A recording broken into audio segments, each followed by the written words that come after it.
Staple cotton mekhela chador চিৰি green colour আৰু বহুত সুন্দৰ কালাৰটো ডুৱেল টোন উঠিছে দেখিছেনে আৰু গোটেই চাদৰখনত আপোনাৰ বুটা বুটা আছে আৰু চাদৰখনত তলত এনেদৰে হেভি ৱৰ্ক আৰু গৰমৰ কাৰণেটো আপোনাৰ বিশেষকৈ বহুতে ভাল আৰু এইটো তলৰটো সাইড পটি হয় আৰু মেখেলাখনতো সেম হেভি ৱৰ্ক আছে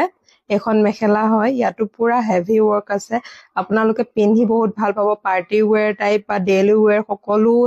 হেৰিতে পিন্ধিব পাৰিব আপোনালোকে ইয়াৰ দুটা কালাৰ আছে আৰু এইটো দেখিছেন ডাক মসুৰ টাইল কালাৰ টাইপ আৰু সেম এনেকুৱা কালাৰে হ'ব হেভি ৱৰ্ক হ'ব আৰু গোটেই বডিটোত বুটা বুটা টাইপ হ'ব আৰু এইটো পটি হ'ব আৰু বহুতে সুন্দৰ কালাৰটো আৰু লাইটৰ পোহৰটো বহুতে শাইনিং দিয়ে গুনা ৱৰ্ক হয় আৰু বহুতে সুন্দৰ মেখেলা চাদৰটো অৰ্ডাৰ কৰিব পাৰে আপোনালোকে মাত্ৰ 1500 টকাত আজিলৈ বাই লাইক শ্বেয়াৰ এণ্ড ফলো কৰি